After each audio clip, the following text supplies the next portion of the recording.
What's going on, guys, and welcome back to another episode in the FIFA 17 career mode. This is episode number 5, and we start today's episode off by redeeming a Scout Future Star from the catalogue. And here is a question for you guys today as well. What position and nationality will our Scout Future Star be? Of course, whenever you get a Scout Future Star from the catalogue, you always know it's going to be a random player. You don't get to choose who it's going to be. You get a random position and nationality, and of course name as well, so you don't know what player you're going to get out of the catalogue and into your academy. But there's a question for you guys today. I thought it'd be kind of fun, like I asked in my Bundesliga career mode when we got a Brazilian goalkeeper called Cesar Valente. What position and nationality do you think our Scout Future Star will be? Let me know in the comment section down below, and I'm going to play along myself. I think it's going to be a German centre-back. Yeah, I'm going to go with German centre-back. So let me know what you guys think in the comment section down below. What position and nationality will our Scout Future Star be? But still, for the first game of today's episode here,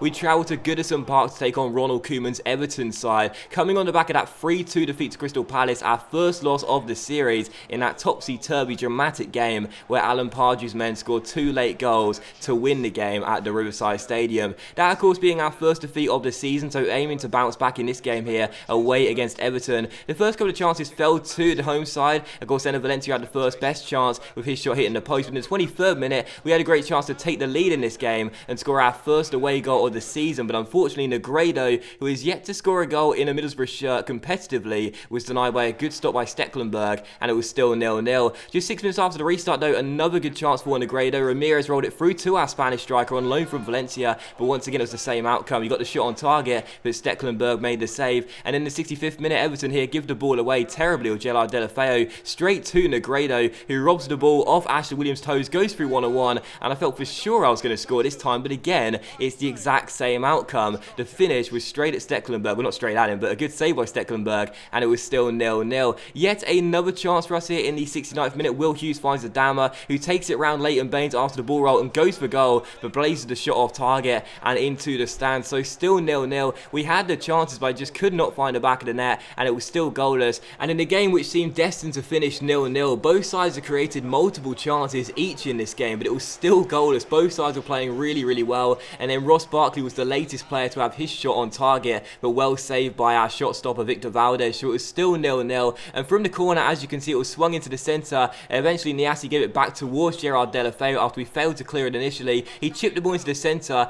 Clayton gave it to Barragan, but he was robbed of the ball by Delafeo. Niassi rolled it off towards Darren Gibson, whose shot hit the bar, and as the ball rebounded down onto the turf, Ross Barkley was first to react, and with just under 10 minutes to go, he sprints to the touchline and celebrates with Ronald Koeman as Everton are going to claim a priceless 3 points at Goodison Park and inflict our second defeat on us in a row. So I was absolutely gutted. We failed to deal with the corner. Gibson's strike was a fantastic one. It cannoned off the bar, and Ross Barkley, he just wanted it more. He slid in on the turf, beat Fabio Da Silva, our fullback, to the ball and put the ball past the despairing dive of Victor Valdez and into the back of the net. So 1-0 to Everton. The Toffees take a late lead, and finally the deadlock is broken. And it was coming. I just didn't know what side would take the lead, and in the end it turned out to be Everton. From kickoff we had one final chance to possibly get ourselves back on level terms, but Negredo shot in wide the post and behind for a goal kick. And in the 89th minute we had one final chance to possibly find an equalising goal as Victor Valdez sprints out of his goal, launches the ball long. Negredo flicks it down towards Jordan Rhodes. He plays a breakthrough ball towards Adama. He goes for goal. It's a fantastic stop by Stecklenburg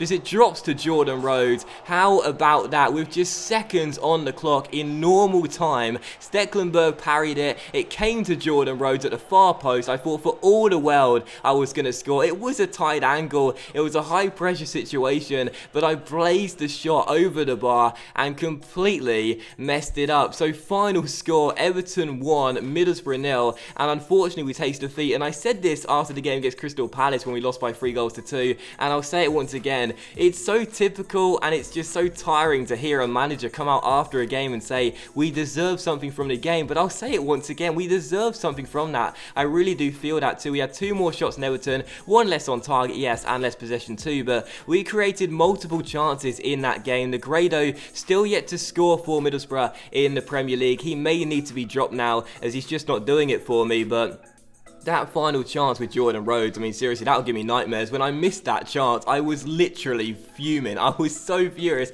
I thought to myself, for God's sake, honestly, we can't score for Toffee right now. Typical that we're playing Everton and I say that, but it's so ridiculous, you know, honestly. I thought for sure I was going to find the back of the net and bang it in. Instead, I blazed a shot way over the bar. So final score 1-0 to Everton. We do taste defeat once again. It's our first away defeat of the season. It's now back-to-back losses for Middlesbrough, and it's not too worrying. We got a long way to go in the season, that's for sure. And of course, those are our only 2 defeats of the season so far. But it's still pretty frustrating to know that right now we just can't score. You know, we really can't score, and it's really frustrating that I'm creating chances in FIFA 17 but not finding the back of the net on a regular basis. But still, we had to put that loss behind us, and then coming to this game here in the EFL Cup in midweek, taking on Crystal Palace here as Alan Pardew's side would come and visit us for the second time in just over a week. I didn't really care about this competition though. I said that in the AFC Wimbledon game when we beat them by 2-0 in the second round of this competition. Now going into the third round, I still decided to field a completely weakened side,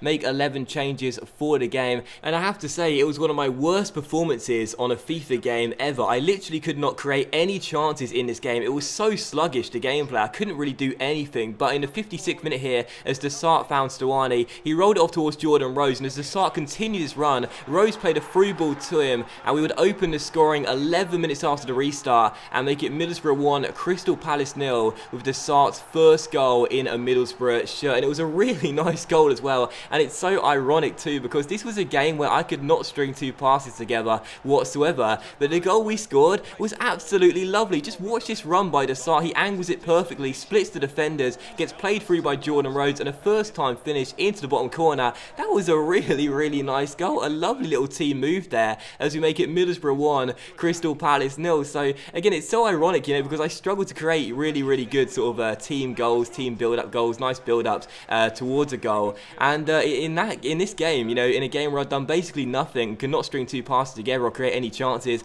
that was the goal we scored. It was a really nice one though, and it was Middlesbrough 1, Crystal Palace 0. Brad Guzan made a couple of really late saves for us though to ensure that we would still be leading this game by a goal to nil. A couple of good stops by the American who wanted more play time. I put him on the pitch for this game, and he was proving his worth. A couple of great saves as it was still 1-0. And the final chance fell in stoppage time as well. We failed to deal with the corner properly, and Ozyakup, who scored the late equaliser against us just over a week ago in the Premier League to contribute towards Palace's comeback in that game, had a great chance there, doing the Adama, flicking the ball over his head and going for goal, but he blazed the shot into the side netting, and the game finished Middlesbrough 1, Crystal Palace 0.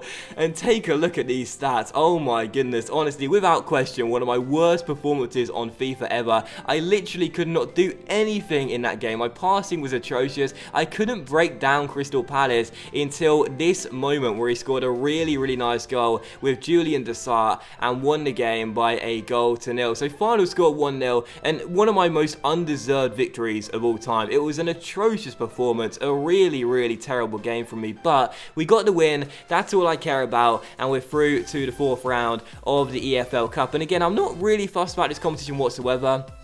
Whoever we face in the next round, I'll still be fielding a completely weakened side. Even if it is League 2 opposition or another Premier League side, it doesn't bother me at all. I'll still be fielding a weakened side for the game because I've got bigger fish to fry. You know, I'm far more worried about the Premier League, and when the other competition, the FA Cup, comes around, I'll be caring about that as well. So the EFL Cup doesn't really bother me one bit, but either way, it's still nice to get a win on the board. And of course, coming on the back of 2 successive defeats, it was good to know we would finally get one notched up there. But still, for the third and final game of today's episode here, we will take on Spurs at the Riverside Stadium, back in the Premier League. Desperate to make sure we wouldn't have 3 defeats in a row in the league, but unfortunately, we get off to the worst possible start because just 13 minutes in, Victor Wanyama was played forward, and the former Southampton midfielder would fire the ball past Victor Valdez and into the back of the net. So a great strike there by the former Southampton midfielder as he made it 1-0 to Spurs with his second goal in the Premier League. So the worst possible start for us, where